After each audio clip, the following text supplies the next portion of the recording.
Bismillahirrahmanirrahim. Asyhadu an la ilaha illallah wa asyhadu anna Muhammadar Rasulullah.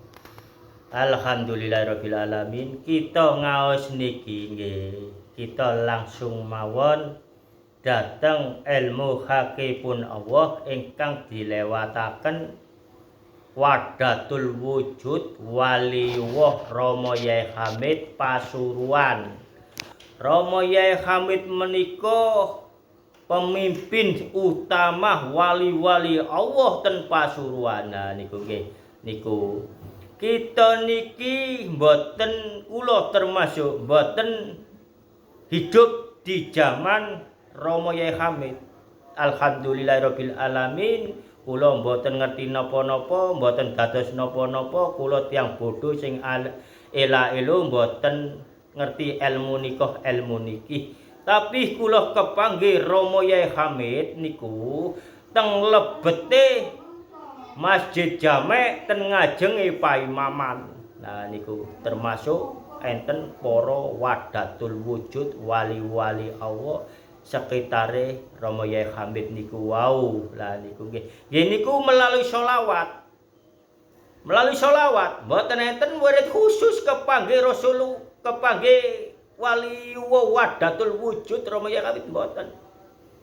Niku Rama Yai Hamid niki mboten sanjang napa-napa namung ningali kula lenggah sareng kalian kula maca sholawat zikir lan tasbih niku, tapi saged nangkep keimanan ini di dalam diri ini, saged nerima ilmu apapun yang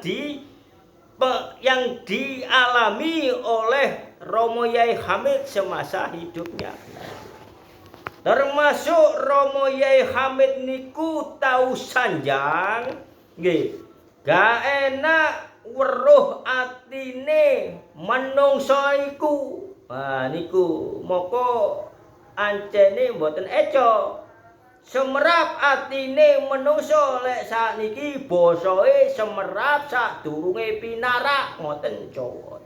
Jawa Rama Yai Hamid iku semerap dateng jamaah-jamaah enten ngajenge Rama Yai Hamid iki wau semerap.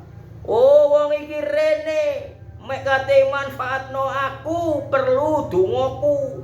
Cek awake sugih, cek awake nomor 1, cek awake nggih menika. Lho niku Rama Yai Hamid semerap. Mboten eco malah ten Rama Yai Hamid awake.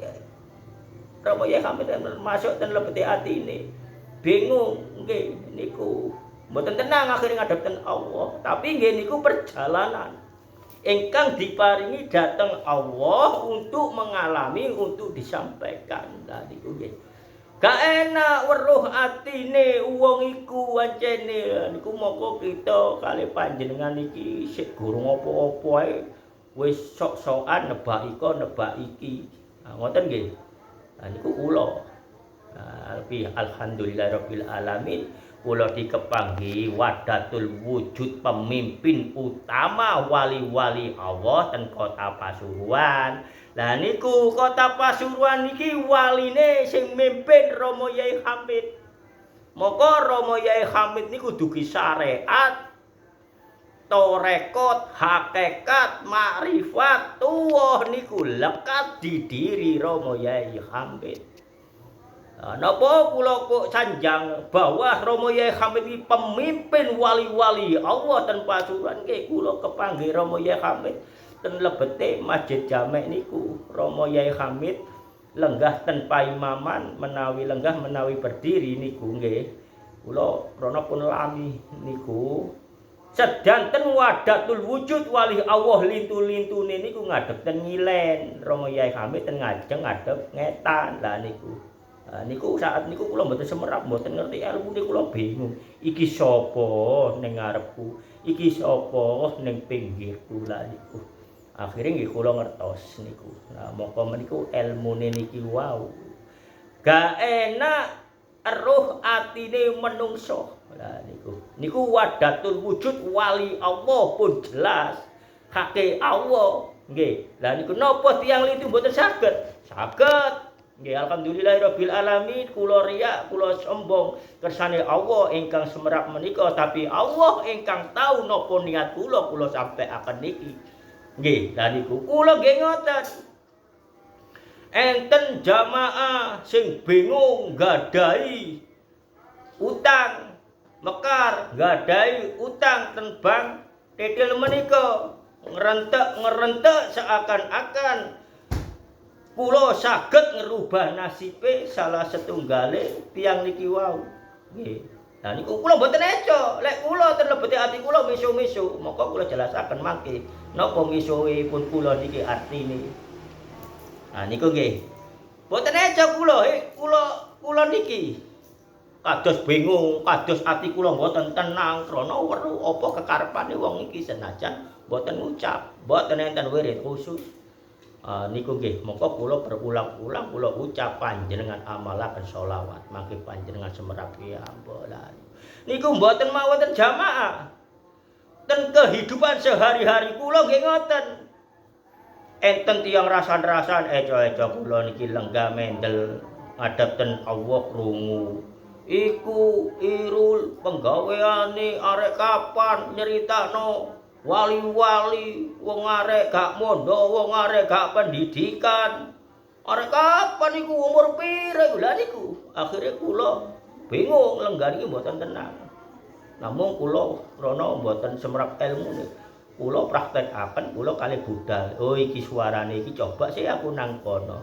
Tak lewati apa temen ngrasani aku. Nggih kenyataane pun temen kula lewat. Akhirnya tiangan itu nyeluk, wah tas dirasani dawa umure ngoten mawon cek mboten elek. Lah niku nggih niku bukti. Beberapa kali kula ngoten lho nggih, kula nulungi tiang niku imbalane nggih nika imbalane mboten ngenakaken kula. Kula dikeken sabar mawon ten Allah.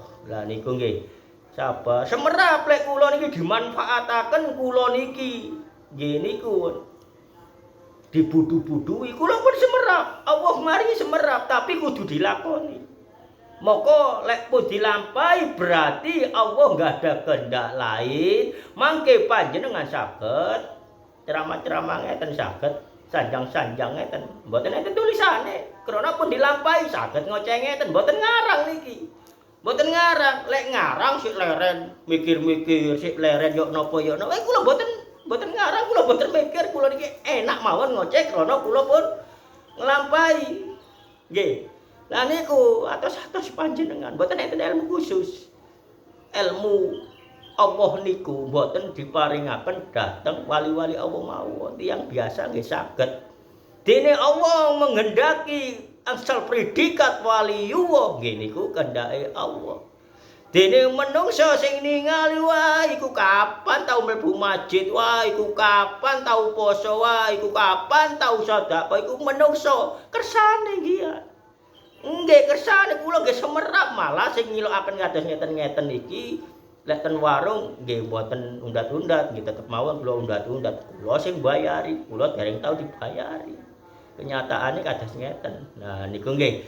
Lah niku sampai Allah maringi dateng ilmu Syekhona Khalil Bangkalan sewaktu tasik neme niku Syekhona Khalil Bangkalan niki kajenge salat. Salat mlebet ten musala. Lho wurung Syekhona Khalil Bangkalan niki wurung mboten salat malah guyu-guyu ngakak-ngakak. Akhirnya nggih niku wau setelah orang-orang yang berjamaah di dalam mushola ini selesai berkatalah karena waktu niku Syekhona Khalil Bangkalan kita sine. Ana apa le akeh wong sembayang, akeh wong jamaah ngene kok sampun kok guyung-guyu le ngono. Oh nggih Yai, lah ya napa kula kajenge salat, kajenge imaman ten panjenengan. Ndak kula diketingali sirahe panjenengan niku nyuwun wakul. Wah niku nggih lah tiang-tiang sing jamaah nggih mirengaken rada mesem. Alhamdulillahirabbil alamin imam niki wau nggih jujur. iya le aku mangkate sembayang. Aku iki luwe. Dadi pikir aku ngimami mang, pikir aku nang ngene wakul kate mangan lang niku ya iya nggih. Niku elmune Syekhona Khalil Bangkalan sewaktu tasik enem. Lah niki nggih ngoten wonten salah setunggale jamaah sing ten mriki niki RT-ne Desa Randusari namine sinten nggih niku. Sanes Mas Rosat setunggale sing meneng anu niku lho. Dereke Mas Herman. Mas Giman. Mas Giman. Lah niku nggih ngoten. Nggih terjadi sanes wali sanes napa sing jelas Mas Giman niku wali murid krana pun gadah istri lan gadah yuga. Lah niku nggih ngoten kajenge salat ketinggalan ten lebete langgar niku wau nggih. Niku wau tiang-tiange sing salat niki wau sirahe digantos kewan kabeh. Lah niku nggih. Akhirnya Mas Giman ini tidak melakukan sholat, merenungkan, dipikirkan sehingga di dalam pikirannya, di otaknya ada yang kayak membebani, ada yang kayak ngendeng. Lah niku nggih, niku Mas Giman. Tadi Syekhona Khalil Bangkalan niki tiyang biasa nggih, wali murid ngoten mawon namine Mas Giman. RT Randusari lah niki nggih. Kula gambaraken malih niki kula kiyambek niki hak ilmu kebenaranne pun Allah lek dianggep kula riya nggih monggo mboten napa-napa namun niki ilmune kanggonipun panjenengan. Niki kula kajenge salat nggih ngoten. Kula mlebet ten musala kula mboten nyebut daerahe pundi mangke dados fitnah nggih. Kula mlebet kajenge salat melakukan kepingin sing namine ilmu salat berjamaah asal ganjaran 17 derajat. Ngoten niku nggih. Kula mlebet ten musala kepingin jamaah. Lho kok menungsane berubah kabeh. Enten sing wujud kimar, enten sing wujud serigala, enten sing wujud anjing, enten sing wujud kewan-kewan sing napa dienasaken ten Al-Qur'an ten kitab nika. Seraka-seraka kirang sae. Tetep kula akhire nggih kula mlebet salat kula tetep mawon salat. Alhamdulillahirabbil alamin tanpa ilmu, tanpa napa kula niki digerakaken dhateng Allah tetep salat. Moko kula angsal ilmune gak salat niku dudu urusane imam, dudu urusane makmum, urusane ngadep ten Allah. Mung syariate mawon enten sing di ngajeng, enten sing diwingking. Kenyataane pun hakikatnya, makrifatnya adalah menghadap kepada Allah. Salat niku wau alhamdulillahirabbil alamin kula angsal ilmu. Mboten larang ilmu ten Allah niku, mboten usah bayar, namun ilmu Allah memang mahal karena mahal tidak ada nilai materi. Lek onten materi ini berapapun iku tasik murah. Panjenengan pun ngalami. Ngaos mboten sepiro ben minggu ngamplopi. Ngaos mboten semiro ben nika asal rezeki ngirimi beras sak. Panjenengan paringaken mawon ten kalame Allah sing wajib nerami nggih niku bersedekahlah kepada anak yatim piatu. Nggih pun jelas nggih niku wau ilmune